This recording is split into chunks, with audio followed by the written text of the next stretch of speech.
This dream gave me some encouragement. I had confidence in Brother Mattison. Before I saw him with my natural eyes, his case was shown me in vision, in contrast with that of F. of Wisconsin. The latter was utterly unworthy to bear the name of Christian, much more to be a messenger.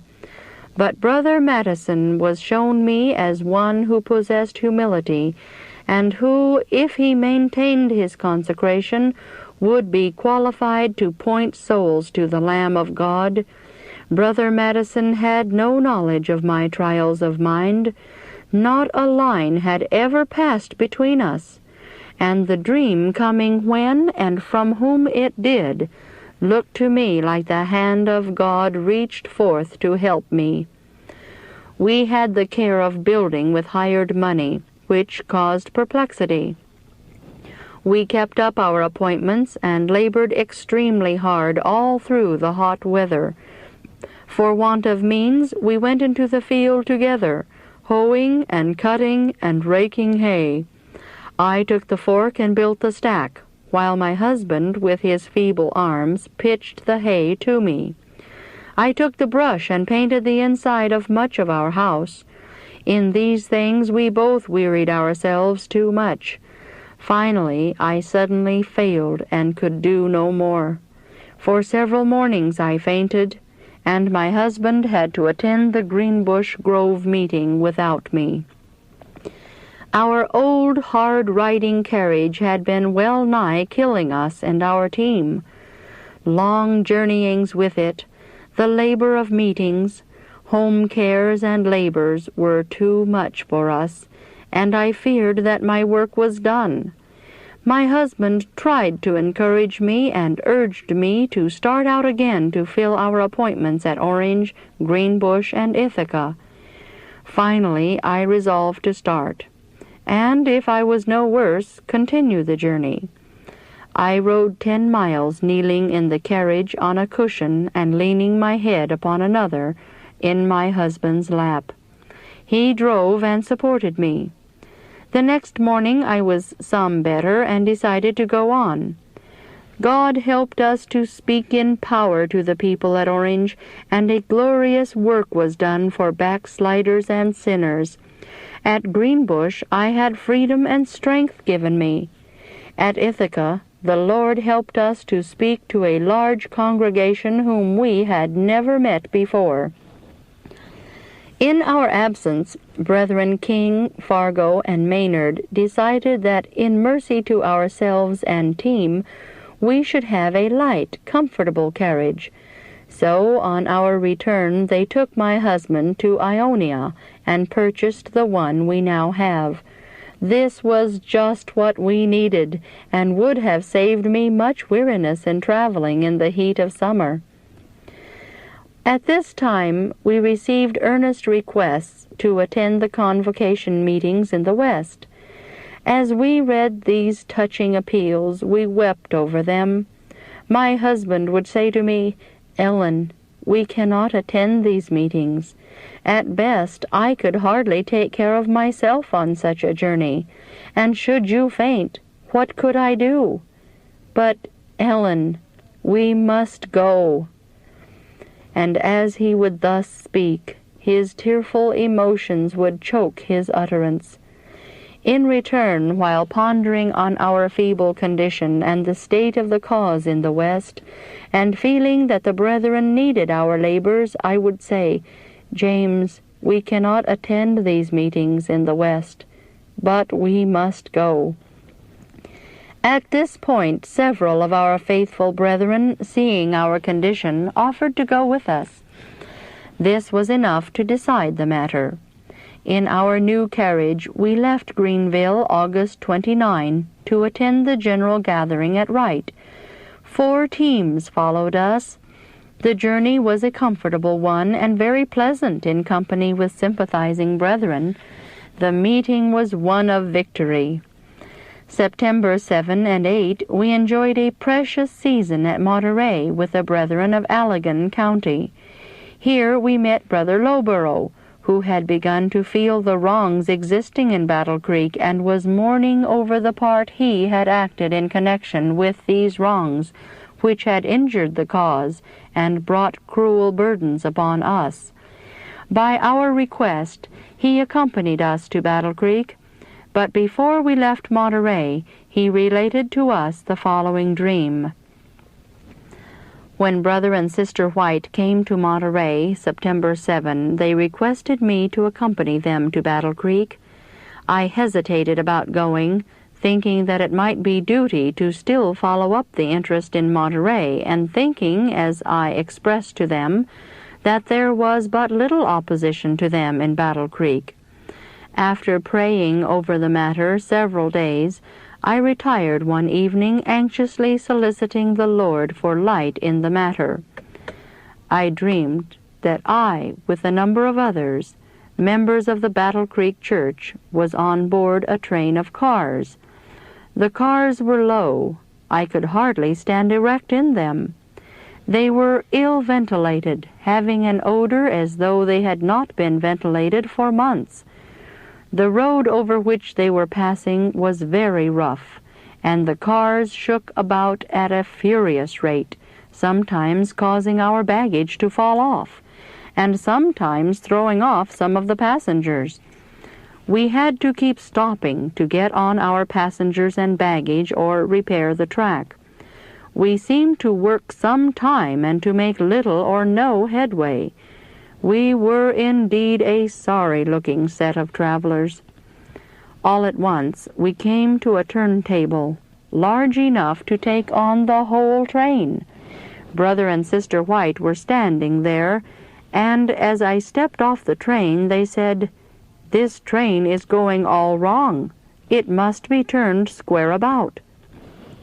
They both laid hold of cranks that moved the machinery turning the table and tugged with all their might. Never did men work harder propelling a hand car than they did at the cranks of the turntable. I stood and watched till I saw the train beginning to turn, when I spoke out and said, "It moves," and laid hold to help them. I paid but little attention to the train. We were so intent upon performing our labor of turning the table. When we had accomplished this task, we looked up, and the whole train was transformed. Instead of the low, ill-ventilated cars on which we had been riding, there were broad, high, well-ventilated cars, with large, clear windows, the whole trimmed and gilded in a most splendid manner, more elegant than any palace or hotel car I ever saw. The track was level, smooth, and firm. The train was filling up with passengers whose countenances were cheerful and happy, yet wore an expression of assurance and solemnity. All seemed to express the greatest satisfaction at the change which had been wrought, and the greatest confidence in the successful passage of the train. Brother and Sister White were on board this time, their countenances lit up with holy joy. As the train was starting, I was so overjoyed that I awoke, with the impression on my mind that the dream referred to the church at Battle Creek, and matters connected with the cause there. My mind was perfectly clear in regard to my duty to go to Battle Creek and lend a helping hand in the work there. Glad am I now that I have been here to see the blessing of the Lord accompanying the arduous labors of Brother and Sister White in setting things in order. Signed, J.N. Lowborough. Before we left Monterey, Brother Lowborough handed me the following account of another dream, which he had about the time of the death of his wife. This was also a matter of encouragement to me. Jeremiah 23:28 says, "The prophet that hath a dream, let him tell a dream." One evening, after meditating upon the afflictions of Brother and Sister White, Their connection with the work of the third angel's message and my own failure to stand by them in their affliction, and after trying to confess my wrongs to the Lord and imploring His blessing upon Brother and Sister White, I retired to rest. I thought in my dream that I was in my native town, at the foot of a long side hill. I spoke with considerable earnestness and said, "Oh, that I might find that all-healing fountain." I thought a beautiful, well-dressed young man came along and said very pleasantly, "I will conduct you to the spring." He led the way, and I tried to follow. We went along the hillside, passing with much difficulty 3 wet, boggy places, through which small streams of muddy water were flowing. There was no way to cross these, only by wading. Having accomplished this, we came to nice, hard ground and a place where there was a jog in the bank, and a large spring of the purest, sparkling water was boiling up. A large vat was placed there, very much like the plunge tub at the Health Institute at Battle Creek. A pipe was running from the spring into one end of the vat, and the water was overflowing at the other. The sun was shining brightly, and the water sparkled in its rays. As we approached the spring, the young man said nothing, but looked toward me and smiled with an expression of satisfaction, and waved one hand toward the spring as much as to say, "Don't you think that is an all-healing spring?" Quite a large company of persons, with Brother and Sister White at their head, came up to the spring on the opposite side from us. They all looked pleasant and cheerful, yet a holy solemnity seemed to be on their countenances. Brother White seemed greatly improved in health, and was cheerful and happy, but looked tired as though he had been walking some distance. Sister White had a large cup in her hand, which she dipped into the spring, drinking of the water, and then passing it to the others. I thought that Brother White was addressing the company and saying to them, "Now you will have a chance to see the effects of this water." He then drank, and it instantly revived him, as it did all others who drank of it, causing a look of vigor and strength in their countenances. I thought that while Brother White was talking and taking now and then a draught of water, he placed his hands on the side of the vat and plunged in 3 times. Every time he came up, he was stronger than before, but he kept talking all the while and exhorting others to come and bathe in the fountain, as he then called it, and drink of its healing stream. His voice, as well as that of Sister White, seemed melodious. I felt a spirit of rejoicing that I had found the spring. Sister White was coming toward me with a cup of the water for me to drink, but I was so rejoiced that I awoke before I drank the water. The Lord grant that I may drink largely of that water, for I believe that it is none other than that of which Christ spoke, which will spring up unto everlasting life. Signed, J.N. Lowborough, written at Monterey, Michigan, September 8, 1867. September 14 and 15, we held profitable meetings at Battle Creek. Here my husband with freedom struck a bold blow at some sins of those who stand in high places in the cause, and for the first time in 20 months he attended evening meetings and preached evenings. A good work was begun, and the church, as published in the Review, gave us the pledge to stand by us, if on our return from the West we would continue our labors with them.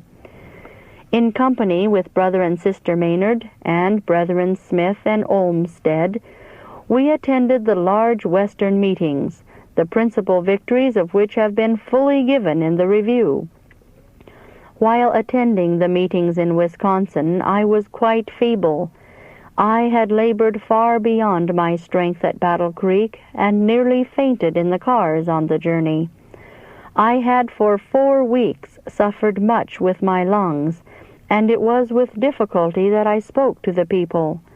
Sabbath evening a fomentation was applied over my throat and lungs, but the head cap was forgotten, and the difficulty of the lungs was driven to the brain.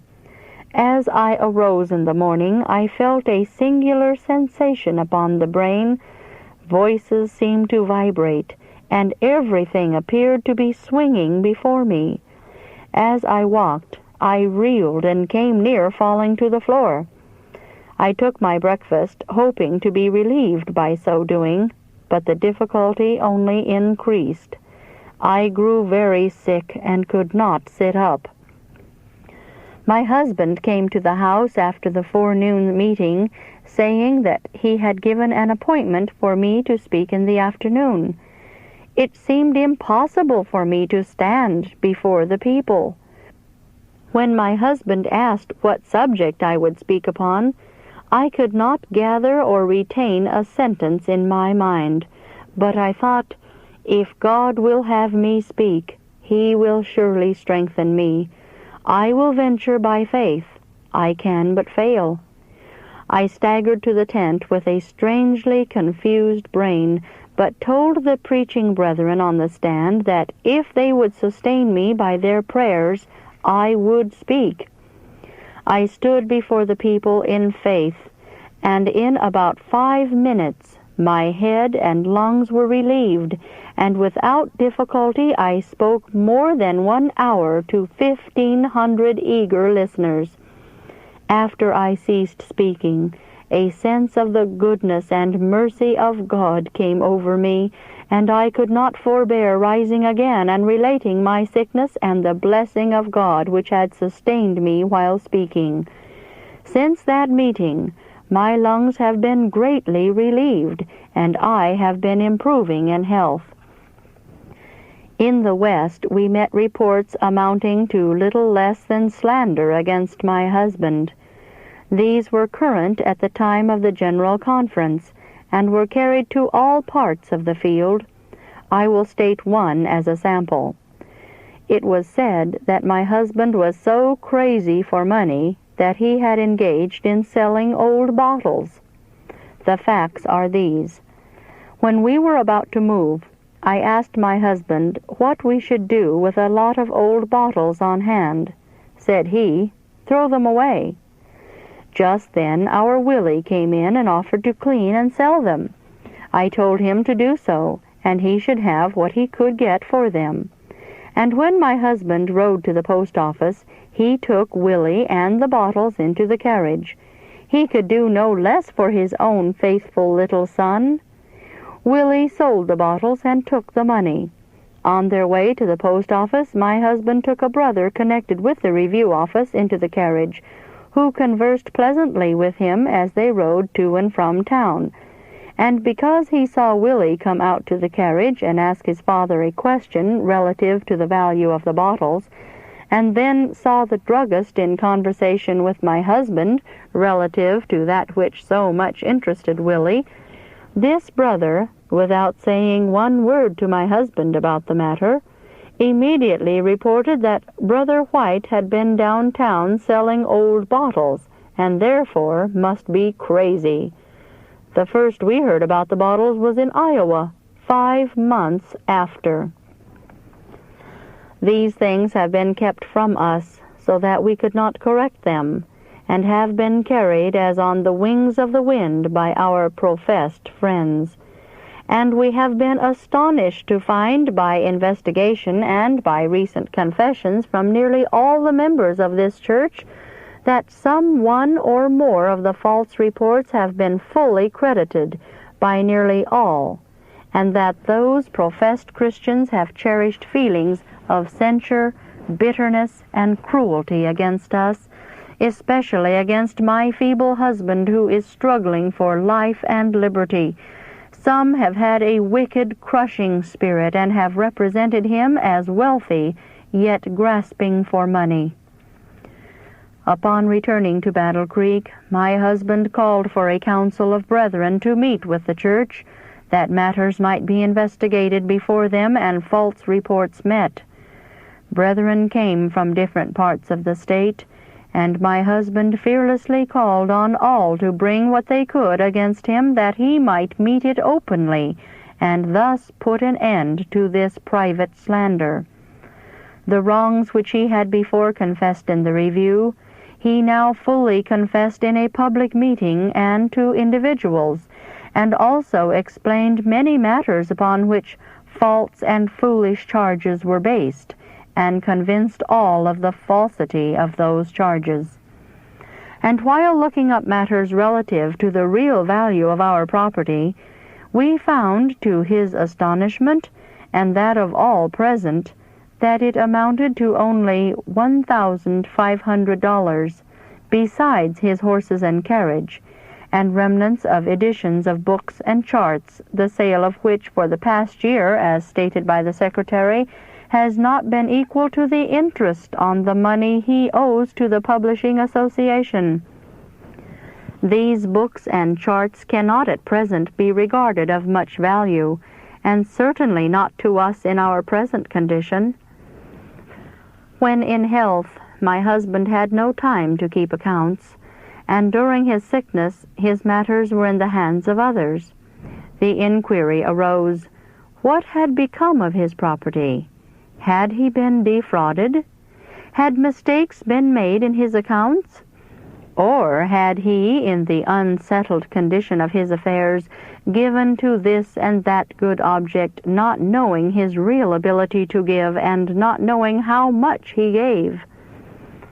As one good result of the investigation, confidence in those who have had charge of accounts relative to our affairs is unshaken, and we have no good reason to conclude that our limited means can be attributed to errors in the accounts.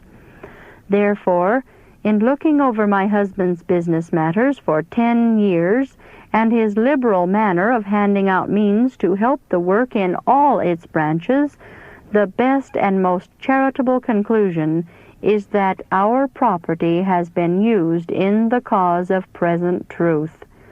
My husband has kept no accounts, and what he has given can be traced only from memory and from what has been receipted in the review.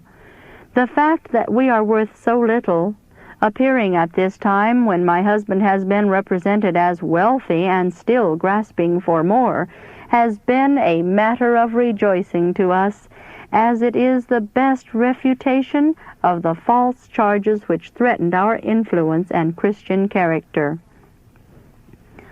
Our property may go, and we will still rejoice in God if it be used for the advancement of His cause.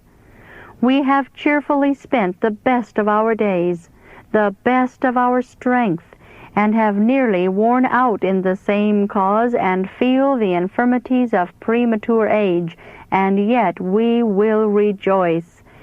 But when our professed brethren attack our character and influence by representing us as wealthy, worldly, and grasping for more, it is then that we feel keenly. Let us enjoy the character and influence we have dearly earned during the past 20 years, with even poverty and a slight hold on health and this mortal life, and we will rejoice and cheerfully give to the cause the little there is left of us.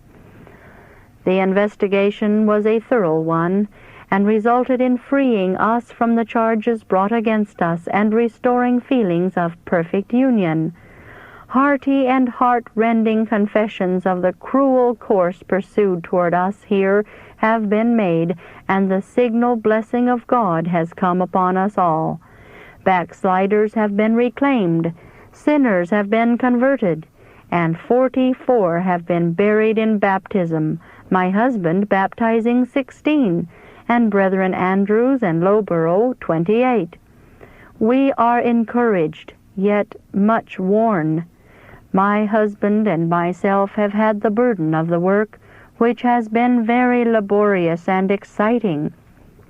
How we have, in our feeble state, gone through with the investigation with the feelings of nearly all against us, endured the preaching, the exhortations, and the late evening meetings, and at the same time prepared this work, my husband working with me, copying and preparing it for the printers and reading proof. God only knows. Yet we have passed through it, and hope in God that He will sustain us in our future labors. We now believe that much in the foregoing dreams was given to illustrate our trials arising from wrongs existing at Battle Creek, our labors in clearing ourselves from cruel charges, and also our labors with the blessing of God in setting things right. If this view of the dreams be correct, may we not hope, from other portions of them not yet fulfilled, that our future will be more favorable than the past? In concluding this narrative, I would say that we are living in a most solemn time. In the last vision given me, I was shown the startling fact that but a small portion of those who now profess the truth will be sanctified by it and be saved. Many will get above the simplicity of the work.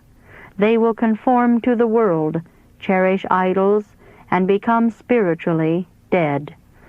The humble, self-sacrificing followers of Jesus will pass on to perfection, leaving behind the indifferent and lovers of the world.